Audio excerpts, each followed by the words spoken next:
sosok perempuan dikelilingi banyak arwah. Arwah-arwah penasaran. Saya memilih angka kelahiran 19.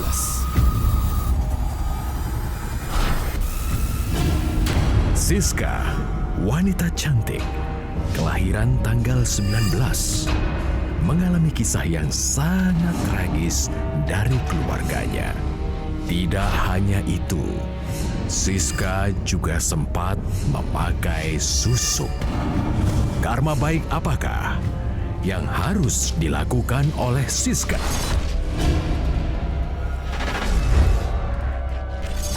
Selamat datang Siska, dan Roy juga sudah menggambarkan hasil penerawangannya di sini. Roy, silakan ceritakan, Roy. Wow, di sini ada satu gambaran yang sangat dahsyat sekali. Akar pohon kematian. Artinya dia di sini saya melihat saudaranya atau saudarinya meninggal dan mendadak meninggal.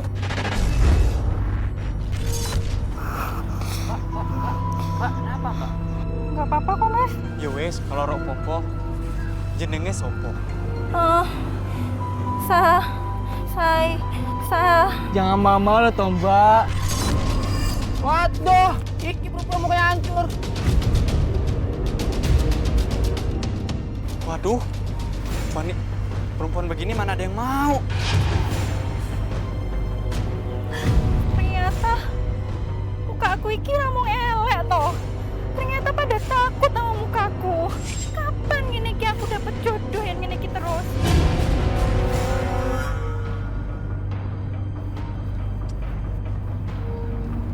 Mbak Surti. Iya?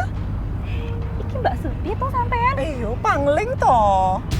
Iya loh, aku pengen tenan, Mbak. Sekarang kamu cantik banget. Mbak, wah aku dikasih tahu, Mbak. STP opo toh, Mbak? Sini tak pikir. Gampang, kamu bisa cantik kok. Asal kamu mau jalani laku agar cantik seperti aku. Piye kuwi maksudnya, Mbak? Aku pengen loh, Mbak. Tenang, kamu bisa cantik kok. Iya. Tapi ada harga yang harus kamu bayar. Ya Mbak, rapopo Mbak. Tenan tuh, muka aku bisa cantik. Ya wes, nanti malam kamu ikut sama aku. Yuk. Yuk, Mbak. Yuk.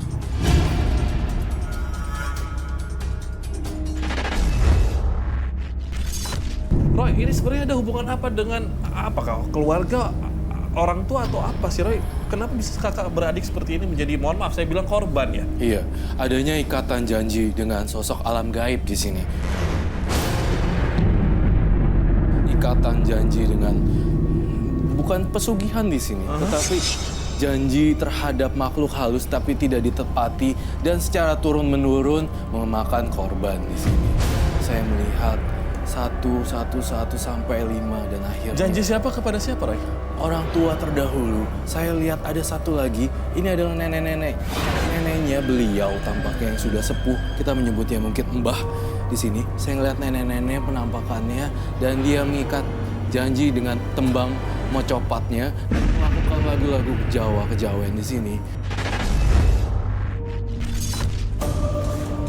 Disinilah kamu harus laku.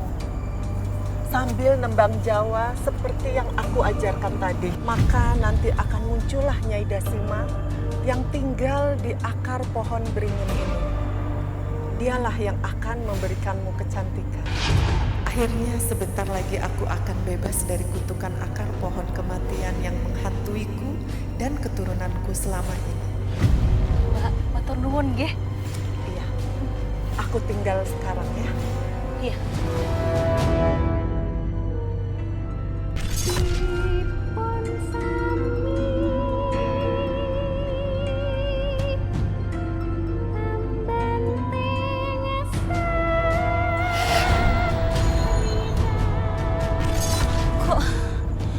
Tiba-tiba merinding. Hawanya pun berbeda.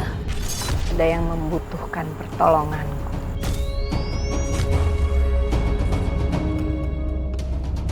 Sendiko dawuh, Nyai. Nyai, saya minta tolong untuk mempercantik muka saya dengan sempurna, Nyai. Aku kabulkan. Tapi kamu harus mengorbankan anak keturunanmu yang berumur 17 tahun sebagai ganti dari kecantikan yang aku berikan kepadamu. Jangan ambil semua anak-anak aku, Nyai. Aku hanya akan mengambil anak keturunanmu yang mau melakukan tradisi laku, yaitu mencuci muka dengan air kembang 7 rupa. Kamu sanggup? Iya, Nyai. Kalau begitu, sekarang kamu bisa mencuci muka kamu dengan air kembang 7 rupa. Selesai.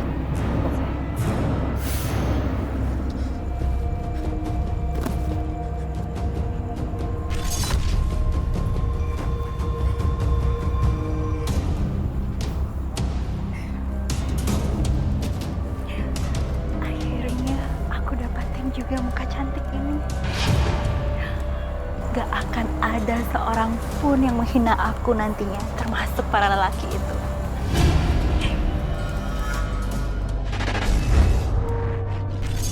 Dan saya merasakan nenek ini udah meninggal lama dan melakukan tembang Jawa seperti sambil nyirih. Itu yang saya lihat di sini, dan nenek-nenek ini punya spiritual. Itu yang saya lihat, neneknya punya kekuatan gaib. Nenek dari mama atau papanya? Saya lihat dari orang tua, papanya. Dan melakukan tembang Jawa dan makan daun sirih. Yang, walaupun Eyang sudah sepuh, tetap masih cantik yo, Yang. Apa tuh rasanya, ya? Kalian mau tahu? Jangan pernah kalian cuci muka dengan air kembang 7 rupa. Kalau cuci muka dengan air kembang itu, nanti wajah kalian itu bisa kusam.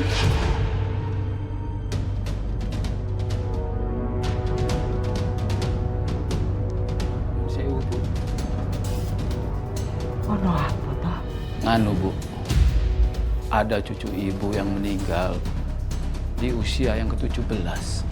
Hah? Kenapa bisa? Apa dia itu mandi kembang 7 rupa? Sepertinya begitu.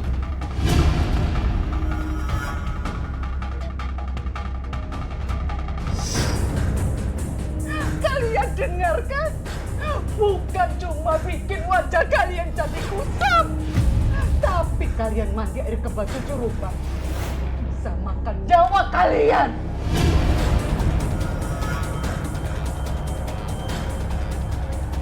Parni, akhirnya ada juga anak keturunanmu yang mati jadi tumbalku. Bu, kenapa? Bu? Kamu jangan pernah kamu mengambil nyawa keturunanku. Aku tidak akan melepaskan kamu. Karena belum ada orang lain yang menggantikan perjanjian itu denganku. Pergi kamu!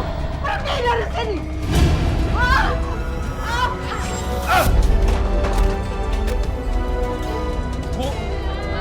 Ibu! Bu, bangun, Bu! Bu! Ibu, Bu, kamu kenapa? Bu! Perbuatan siapa ini? Bu! Parni, kamu tidak akan bisa menang lawanku. Walaupun kematian itu pasti datangnya, tapi aku tetap berat meninggalkanmu. Parni, aku akan terus mengambil anak keturunanmu untuk menjadi tumbalku. Supaya aku tetap cantik dan berumur panjang. Suara apa itu? Ayo, Nak. Ayo. Aku akan lindungi anak dan cucuku dari gangguan kamu, Nyai Dasima. Awas kamu!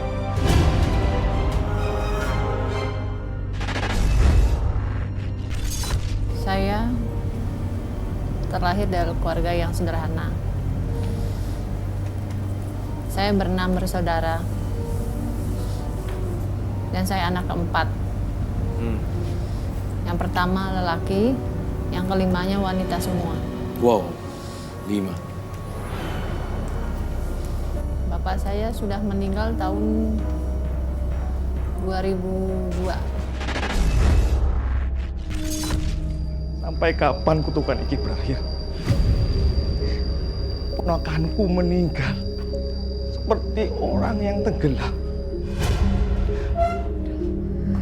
Aku tahu akar permasalahan ini.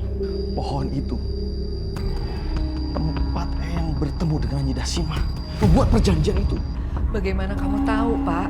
Aku bertanya kepada orang pinter, Bu, bahwa kalau aku tebang pohon itu, kehancuran keluarga kita akan berakhir. Dan orang pinter itu juga bilang, keturunan yang terlahir pada malam Jumat Kliwon pasti bisa memutuskan akar-akar pohon itu.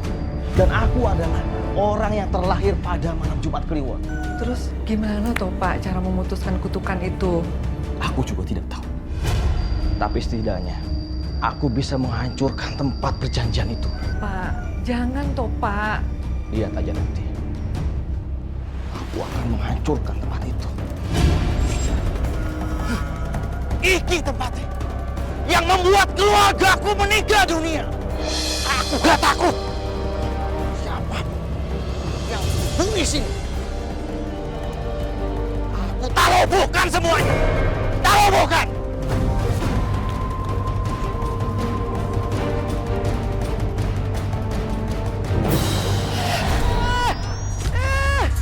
Mati kamu.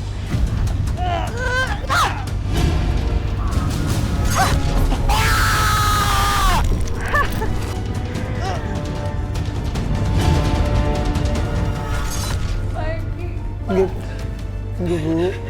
Sebenarnya suami saya meninggalnya kenapa ya, Pak ya? Yang saya Bu, Pak Jaka ketiban batang pohon. Batang pohon? Kita mengurus jenazahnya Pak Jaka dulu ke Pak RT.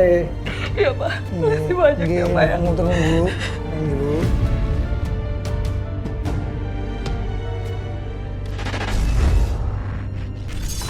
Kakak saya yang kedua